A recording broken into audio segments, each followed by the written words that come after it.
You know, again, you're making my case. This was about Mike Castle's bad votes. It does conservatives little good to support candidates who, at the end of the day, while they may be conservative in their public statements, do not evince the characteristics of rectitude and truthfulness and sincerity and character that the voters are looking for. And we'll see how she can answer these questions. She sure as heck didn't answer them thus far in the campaign. Well, and now in the general election, she will be asked about it. I interviewed her, and I felt her explanations were far more plausible than was. Did you ask her about the people who are following her home to her headquarters and how she's checked each night in the bushes? Did you ask her? I mean, there are just a lot of nutty things she's been saying that just simply don't. What do you think about Mr. Rove's comments?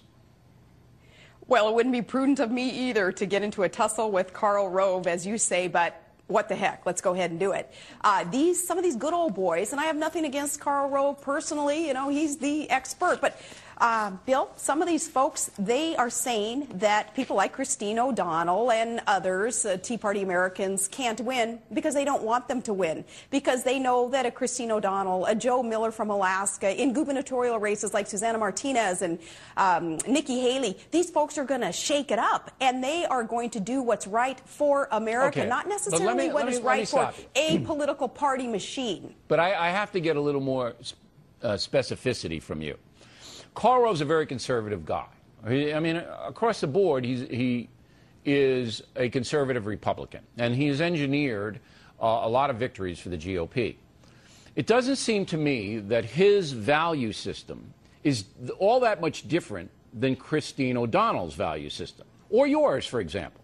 I think you and Karl Rove and Miss O'Donnell pretty much in the same sphere. What Rove is afraid of is that Miss O'Donnell is so inexperienced and not able to make her points in a way that would persuade the independents in Delaware, which absolutely have to vote for her. So she can't win, whereas a more moderate candidate that Rove perhaps wanted in Delaware could win. Don't you see any validity in that?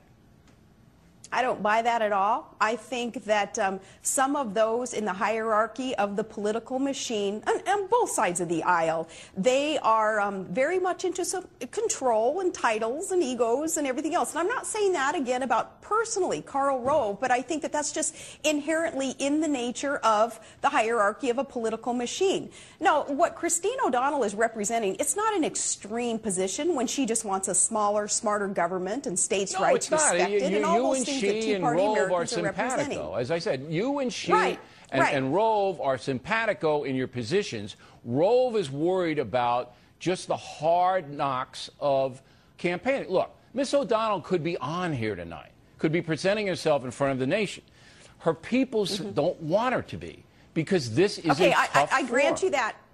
No, I grant you that. She's going to have to learn very quickly to dismiss what some of her handlers want. Remember what happened to me in the VP?